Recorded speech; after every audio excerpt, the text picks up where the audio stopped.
जय सिया राम बाबा जय जय सिया राम। जय सिया राम बाबा जय जय सिया राम। संक्षिप्त आनंद रामायण राज्यकांड उत्तरार्ध सर्ग 21वां।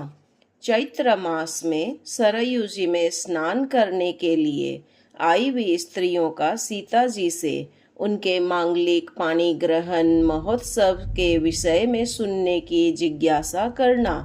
श्री राम के पास एक ही समय में महर्षि वाल्मीकि तथा मुनि विश्वामित्र के ब्रह्मचारी का उपस्थित होकर यज्ञ में उपस्थित होने की प्रार्थना करना। श्री राम का 2 रूप बनाकर दोनों आश्रमों में जाना। महर्षि वाल्मीकि द्वारा वर्णित श्री रामचरित की महिमा। श्री रामदास बोले, हे शिष्य विष्णुदास, एक बार की बात है, 7 द्वीपों में निवास करने वाले मुनियों, राजाओं, मित्रों, व्यवसायी जनों, सामान्य क्षत्रियों तथा वैश्यजनों की स्त्रियां हजारों की संख्या में चैत्र मास में सरयू जी में स्नान के माध्यम से श्री जानकी जी का दर्शन करने के लिए अपने अपने वाहनों में आरूढ़ होकर अयोध्या में आई। उन सभी को वहां आया देखकर जानकी सीता जी ने उठकर उनका स्वागत किया और वे उन्हें अत्यंत श्रद्धा के साथ अपनी स्त्रीशाला में ले गई। देवी सीता ने अनेक प्रकार के अलंकारों तथा आभूषणों से उन सभी को सम्मानित किया। उन स्त्रियों ने भी सिंहासन पर विराजमान सीता का अनेक प्रकार के दिव्य वस्त्राभूषणों तथा विविध देशों में उपलब्ध श्रेष्ठ अलंकारों एवं वस्तुओं से पूजन किया। तदंतर वे सभी स्त्रियां चारों ओर से सीता को घेर कर स्वयं भी बैठ गई। सीता जी के मुख से श्री राम जी के सैकड़ों हजारों चरित्रों को सुनकर उन सभी को बड़ा ही संतोष हुआ। उन सभी स्त्रियों ने सीता जी के मुख से ही उनके मंगलमय पानी ग्रहण के वृत्तांत को सुनने की अभिलाषा की।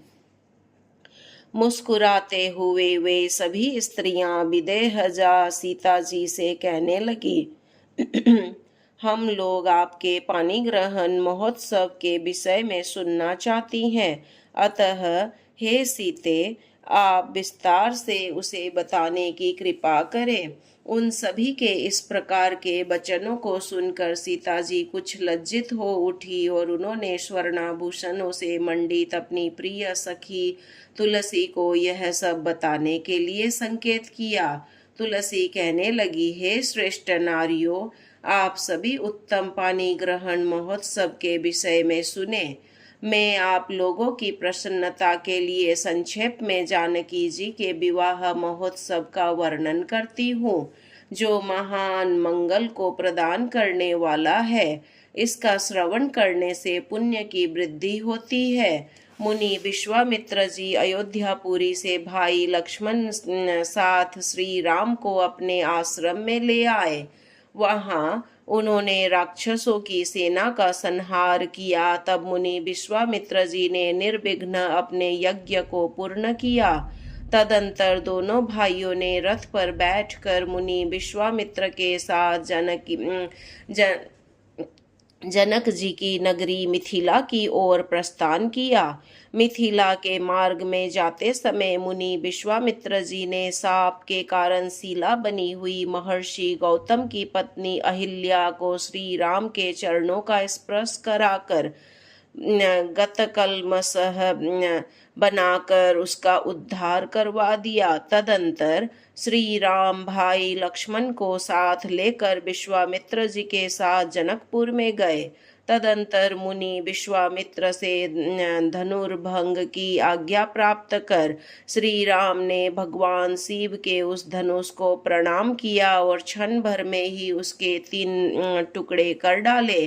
तदंतर श्री राम ने सीता जी के हाथ द्वारा अपने गले में पहनाई गई वरमाला को स्वीकार किया।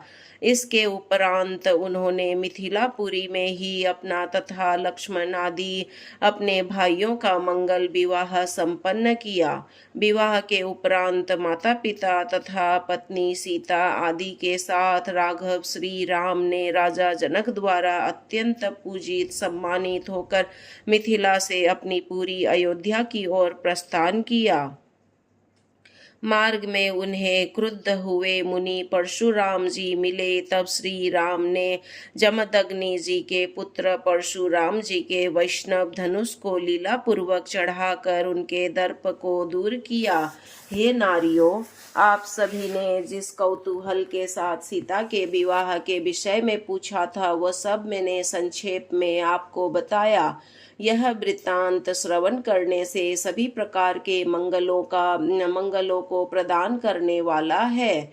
श्री रामदास बोले, सखी तुलसी के द्वारा वर्णित मंगलमय विवाह महोत्सव को सुनकर उन स्त्रियों को बड़ी प्रसन्नता हुई।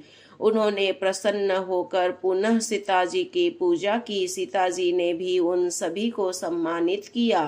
तदंतर वे सभी सीता जी को प्रणाम कर और उनसे अनुमति लेकर चैत्र मास के स्नान को भली भांति पूर्ण करके अपने अपने स्थान को चली गई।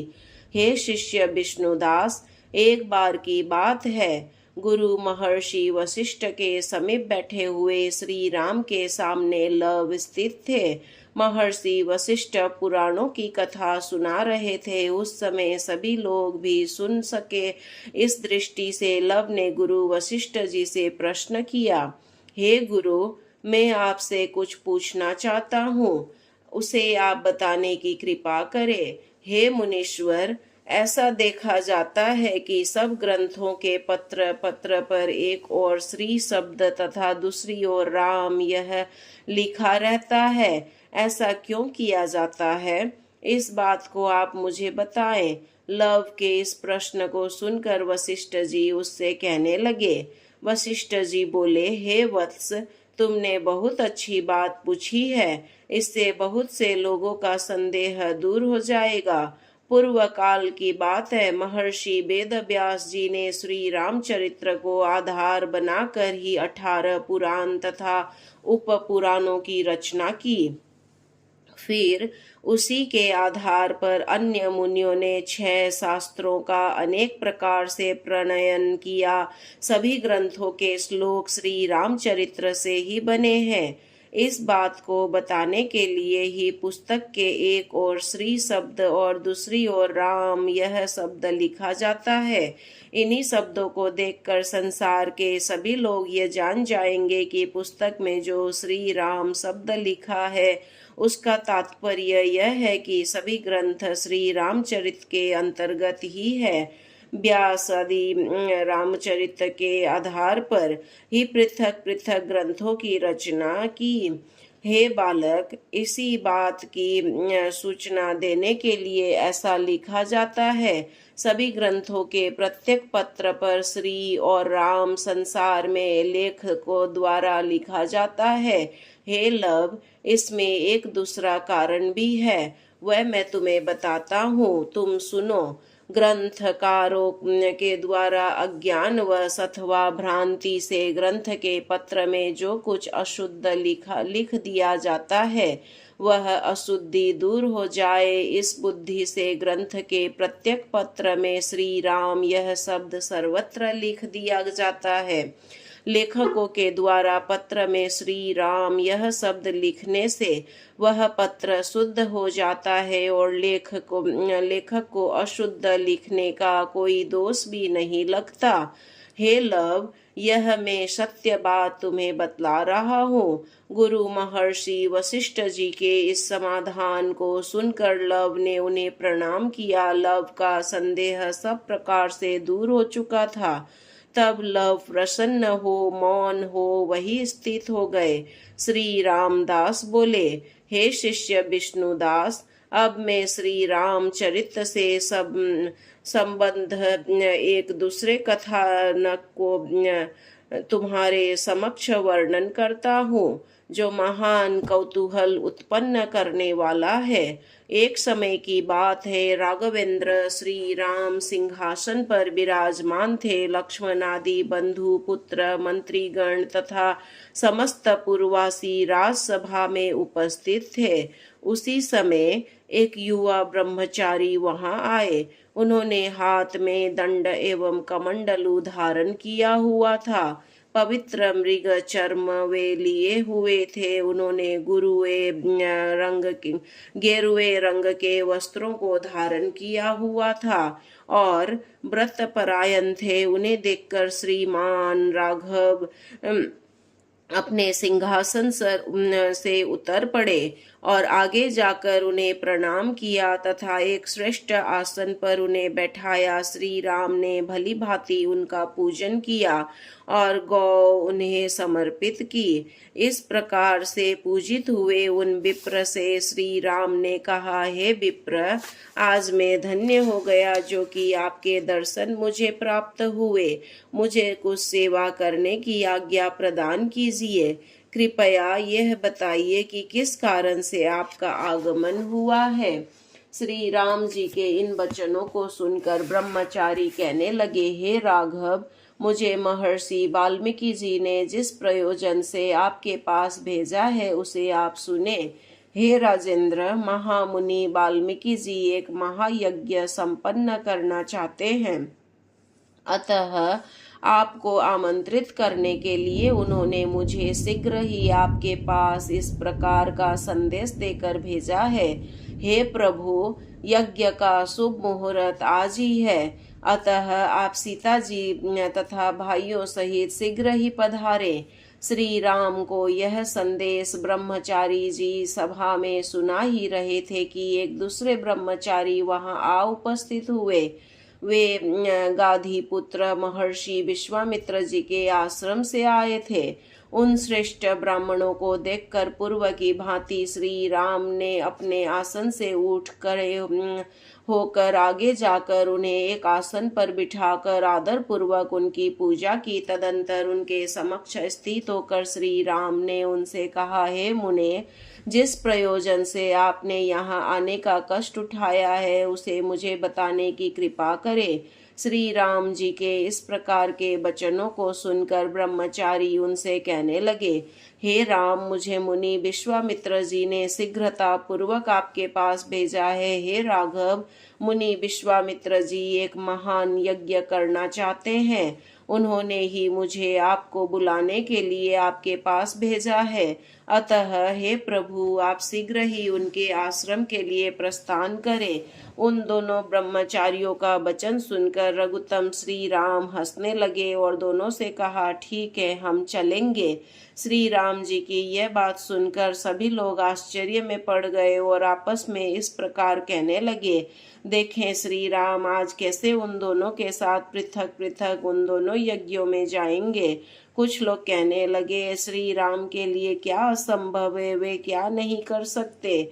जैसे उन्होंने पूर्व समय में वन में हजारों स्त्रियों को पृथक पृथक दर्शन दिया था, जैसे लंका से वापस लौटने पर भरत मिलाप के समय सभी पूर्ववासी जनों से वे पृथक पृथक मिले थे, वैसे ही आज भी ये अपनी भिन्न भिन्न रूप धारण कर पृथक पृथक रूप से दोनों यज्ञों में जाएंगे। इसमें कौन सी आश्चर्य की बात है। पर ब्रह्मा परमात्मा श्री राम के लिए क्या करना असंभव है। पूर्ववासी जन इस प्रकार आपस में बोल ही रहे थे कि उसी समय श्री राम ने लक्ष्मण से कहा, हे लक्ष्मण, भोजन के अनंतर मैं आज ही बाहर निकलूंगा, अतः सेना तथा तंबू कनात आदि बाहर भिजवा दो। सेवकों को आज्ञा दे दो कि वे विविध प्रकार के वाद्यों की ध्वनि प्रारंभ कर दे। श्री राम जी के इन वचनों को सुनकर लक्ष्मण ने जो आज्ञा कहकर शीघ्र दूतों को भेजकर वाद्यों की ध्वनि प्रारंभ करवा दी। उन्होंने सेना को बाहर भेज दिया और यथास्थान तंबू कनात अनाथ आदि सैन्य शिविरों की व्यवस्था कर दी। दूत यात्रा आदि अन्य व्यवस्था में लग गए। तदंतर श्री राम उन दोनों ब्रह्मचारियों को साथ लेकर सीता जी के भवन में गए और सारा समाचार उन्हें बता दिया। इसके पश्चात उन ब्राह्मणों के साथ श्री राम ने भोजन संपन्न किया और बंधुओं के साथ सीता को हाथिनी के पीठ पर बैठाया। पुष्पक विमान में पूर्ववासी स्त्रियों तथा पुरुषों को और अन्य हाथिनियों में उर्मिला आदि स्त्रियों को बैठाया। स्वयं श्री राम एक श्रेष्ठ हाथी पर विराजमान हुए। लक्ष्मण आदि भी हाथियों पर सवार हो गए। उस समय अनेक प्रकार के वाद्य बजने लगे। नर्तकियां नृत्य प्रस्तुत करने लगी। मागध तथा बंदीजन स्तुति करने लगे और नटगण मधुर स्वर में गीत गाने लगे। इस प्रकार से वे सभी चल पड़े। उस दिन राम आदि मार्ग में बने हुए शिविर में पहुंचे और रात्रि में वहीं विश्राम किया। प्रातः काल होने पर रघुनंदन श्री राम ने स्नान किया। तदंतर संध्या वंदन आदि नित्य कर्म करके वे पुनः हाथी पर विराजमान हुए। 2 कोस आगे चलने पर उन्हें 2 मार्ग दिखाई दिए। एक मार्ग मुनि विश्वामित्र जी के आश्रम को जाता था और दूसरा मार्ग महर्षि वाल्मीकि जी के आश्रम में पहुंचता था। वहां से रघुनंदन श्री राम ने सेना सहित अपने 2 रूप बना लिए। उस समय दोनों रास्तों में श्री राम सेना, सीता, पुत्रों, भाइयों तथा सभी लोगों के पृथक पृथक 2-2 रूप हो गए। जितने भी थे सभी 1 से 2 दिखाई दिए। पुष्पक विमान में भी 1 से 2 हो गए। दोनों ब्रह्मचारियों में से महर्षि वाल्मीकि जी के आश्रम में आए हुए ब्रह्मचारी ससैन्य श्री राम आदि को अपने गुरु के आश्रम की ओर ले चले और दूसरे मुनि विश्वामित्र जी के आश्रम से आए हुए ब्रह्मचारी ससैन्य श्री राम आदि को अपने गुरु के आश्रम की ओर ले चले। इस प्रकार से मनुष्य से लेकर के अश्व आदि तक जितने चेतन अचेतन थे सभी के 2-2 रूप हो गए। वे सभी लोग अपने 2 शरीरों को देखकर अत्यंत विस्मित हो उठे। इस प्रकार से राम उन दोनों मुनियों के आश्रम में सेना सहित, सीता, भाइयों तथा पुत्रों सहित पृथक पृथक होकर पहुँचे। तदंतर दोनों मुनियों ने स्वागत सत्कार आदि के द्वारा उनकी अगवानी की और उनका सम्यक पूजन किया। जब महर्षि वाल्मीकि की एवं मुनि विश्वामित्र जी के दोनों का यज्ञ परिपूर्ण हो गया तो दोनों आश्रमों से श्री राम अपनी सेना आदि को साथ लेकर प्रसन्नता पूर्वक अपनी अयोध्यापुरी में की ओर वापस लौटे। पहले जिस स्थान पर रघुत्तम श्री राम ने अपने तथा अन्य सभी के पृथक पृथक 2-2 रूप बनाए थे वहां पहुंचकर श्री राम ने अपना दूसरा रूप संवरण कर लिया और पूर्व की भांति एक ही हो गए। संपूर्ण सेना सहित पुष्पक विमान भी पहले के समान ही एक ही हो गया। तदंतर श्री राम ने अपनी पूरी अयोध्या में प्रवेश किया। उस समय राजमहल में अनेक प्रकार के वाद्यों की मधुर ध्वनि होने लगी। पुष्पक विमान में बैठी हुई पूर्ववासी जनों की स्त्रियां श्री राम पर फूलों की वर्षा करने लगी। मागध जन स्तुति करने लगे। नट आदि प्रशंसा के गीत गाने लगे। मार्ग में इस प्रकार के विभिन्न कौतूहलों का आनंद लेते हुए श्री राम धीरे धीरे अपने राजभवन में पहुँचे। तदंतर वे अपनी राजसभा में उपस्थित हुए और श्रेष्ठ सिंहासन पर विराजमान हुए। देवी सीता तथा उर्मिला आदि भी अपने अपने भवनों में चली गई। हे विप्र, श्री राम ने अवतरित होकर इस जगत में जिन हजारों महान से महान अलौकिक कौतुकपूर्ण कर्मों को किया, महर्षि वाल्मीकि जी ने उन सभी का विस्तार से वर्णन किया है। मैंने तो उनका सारांश लेकर कथा सुनाई है। हे शिष्य, उन्हीं प्रभु की आज्ञा के अनुसार मैंने तुम्हें यह बताया है। तुम धन्य हो जो कि प्रभु श्री राम ने अपने उस चरित्र का गान तुम्हें सुनाने के लिए मुझे प्रेरित किया है, जो अत्यंत पवित्र, रमणीय और आनंद प्रदान करने वाला है। वे महर्षि वाल्मीकि जी भी धन्य है, जिन्होंने हम दोनों के भविष्यकालीन संवाद को तथा भूतकाल की भांति अपने जीवन काल में श्री राम अवतार से पूर्व ही श्री राम के संपूर्ण चरित्र को लिख डाला। श्री वाल्मीकि जी ने वे सब बातें भी वर्णित कर डाली है जो श्री राम द्वारा गुप्त रूप से एकांत में की गई है। श्री वाल्मीकि जी के समान न कोई हुआ है और न कोई भविष्य में होगा ही। सर्ग 21 यहाँ पर संपूर्ण हुआ। श्रीमन नारायण नारायण नारायण, भजमन हरि नारायण नारायण नारायण, बोलो हरि नारायण नारायण नारायण, मेरे नारायण नारायण नारायण, आपके नारायण नारायण नारायण, इनके नारायण नारायण नारायण, हम सबके नारायण नारायण नारायण।